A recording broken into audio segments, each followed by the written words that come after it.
Welcome to Subramani. I wanted to talk to you about, do you have the attitude towards wealth? Because only when you have the right approach and mindset to wealth creation can you really create wealth. There are very many people who believe that they can't create wealth, and they can't. I'm just quoting a Henry Ford thing saying it's very, I mean, when he says if you think you can, you can. If you think you can't, you can't. The mind is really a very powerful tool. So what is your attitude towards creating wealth for yourself and growing your money? And it can happen at any level. I have a servant who comes in and does odd jobs, and there was really not much work for her, in the sense that there was already one servant doing the work.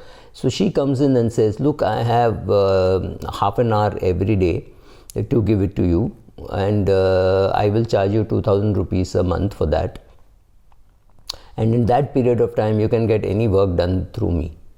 And that was a fantastic thing to come and tell a housewife, that for half an hour every day, there is somebody available to run errands for you. It could be any simple thing, cut vegetables, or take the vegetables which have come, put it in polythene bags, put it in the fridge, or clean the fridge, or anything like that. It is completely up to you. You get the walls cleaned, you get the ceiling cleaned, you get whatever, you get the bathroom cleaned, whatever you want to do, which is not part of the contract of the existing servant. It's fantastic to have an odd person like this. And what I liked her attitude was, she said, I want 2,000 per month. I want it paid directly into my account, and the minute you say, tell me the date on which you're going to pay me the money, and on that date I will convert it into a recurring deposit. And I thought that was an awesome mental attitude towards creating wealth. This had nothing to do with the amount of money she had. I'm sure there are people much richer than her who don't have this attitude that the minute the money hits the savings bank account, it should become a recurring deposit. Of course, I could have offered her, saying that why don't you put it into mutual funds, it will grow better, etc. But I have no heart to do that, not when the markets are not really cheap. So, but I liked her attitude. So she said, okay, I don't want to be paid on the 1st of the month. I want to be paid on the 10th of the month, but 10th of the month every month, right? So there were salaries which she was getting on 1st, there were salaries which she was getting on 7th, and she wanted this on 10th, and this was straight away going into a recurring deposit. I think this is good attitude. You see a lot of people with such attitude, and you see a lot of people who don't have this attitude. So only people who have this attitude are able to create wealth. And these are the people who look for all kind of opportunities. So they'll come to your house and say, this room is empty, do you want to give it on rent? I think that's a very aggressive way of looking at creating wealth. It's not that I have to listen to everybody who comes, but I keep looking to see whether this person has a wealth attitude, or does he have a income attitude. So I would think there are two attitudes. The income attitude people are the ones who say, no, I just need cash flow, I need this, and they would not even invest in equities because they believe that they have fixed deposits, or they can get rent because there is cash flow available, right? But can you create a wealth mindset, and why should you create a wealth mindset? Because only by creating a wealth mindset can you create wealth for yourself. So money making has to be, you have to see what to combine and what else to do.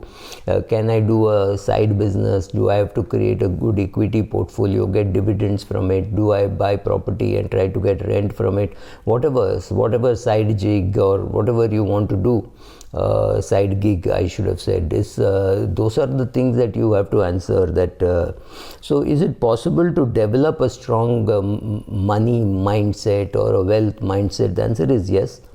When you buy a house, which is, I saw one student who had done that. He had bought a 3 BHK and he was just 22 years of age. Of course, it was being funded by his father, and I asked him, why do you have a 3 BHK? He said, it's very simple. I live in one room, and other 1 or 2 rooms I give it out on rent. And if somebody from my family were to come, they could share my bedroom, because during the day we would not be using the room anyway. So my father is likely to come and we would share this, and the rent that I get from these 2 guys who are going to use the other rooms, or actually he was looking for 4 people. He said, I don't mind if I have 2 girls or 2 boys, but they have to share the room. and the hall was given out, and that's his attitude towards creating wealth for his family. So he was getting rental income, which was enough for his college fees and other expenses to be met. And the same guy also bought a car which was much bigger than what he needed. How many 22-year-olds will need to buy a big car? So he had a big car. So when I asked him, why do you have a big car? So he said, I like to drive big cars, and I'm going to get an Ola license for it. And so he was using it as an Ola premium taxi, and he was making money. Right, attitude. Just 22 years, just a student, or 20, maybe just 20 years, still a student, studying, doing engineering and planning to do an MBA. He said, I want to see how much of it can be funded by driving. And driving the bigger car, the EMI was completely and more than comfortably met by his Ola driving that he was doing. So yes, that is an attitude. Now the question is, can you create this attitude? So if you have to create that attitude, what do you have to do? I think first of all you have to think long term in life, because a share which today looks like a growth share will give very good dividends after maybe 10 years. So if you don't have that attitude of being the long term, you will say, I want my cash today, now, this very minute, and unfortunately you will pay tax on that. So that's not a very sensible thing to do. So have a long-term view on your portfolio creation, and by portfolio creation I mean anything which will create wealth. It could even be housing, it could be equities, it could be whatever it is, right? You also realize that you deserve what you earned, and you are not going to get anything more than that. You are not that entitled generation who says, oh, this, my father has to give me this and my parents have to give me that. No, that's not going to happen. You really deserve what you earned, and you actually believe that you are meant for better things in life. You have a wealth attitude, you have a wealth mindset. You buy things of value. You sit down and look at the value. You look at a camera which is expensive and tell yourself, this camera is good, it's fantastic, the lens is fabulous, but I am not going to use it more than 2 times in a year or 3 times in a year. So yes, it has a price, but I don't see any value in it at this point in time, because I've got other things to do. That's fine, but you don't spend or you either spend or don't spend not on the basis of what others will think.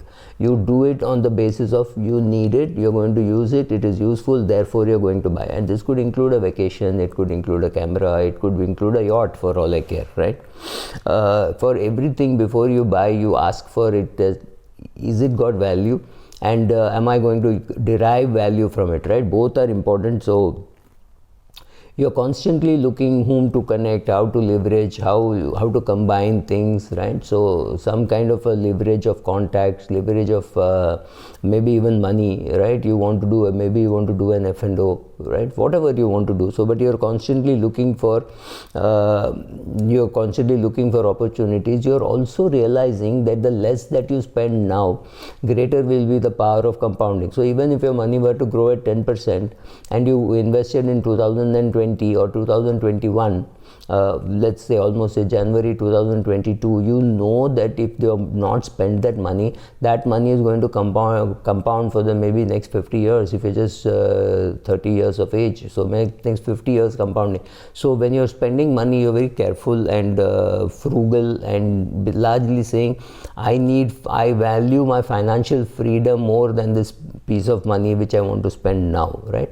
So you understand that you want to do tax optimization, you want to make sure that you're paying just the minimum possible tax, not that you're trying to avoid it legally, but just trying to say, if I create more wealth through growth, there will be no tax till I withdraw, whereas if I create more wealth through dividend, I will be paying more tax. So this is again optimization of taxation. So you will do all this and create a greater wealth mindset. And once you create a greater wealth mindset, nobody is going to be able to stop the wealth being created by you, right?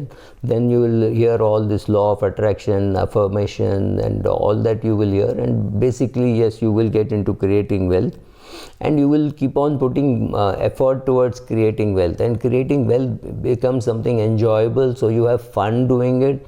So you will continue to do compounding, you will continue to earn good wealth, create wealth for yourself, simply because you enjoy the process. that improves and strengthens your mindset even further. Your attitude towards wealth is important to create wealth. Without that, you can't. Thank you.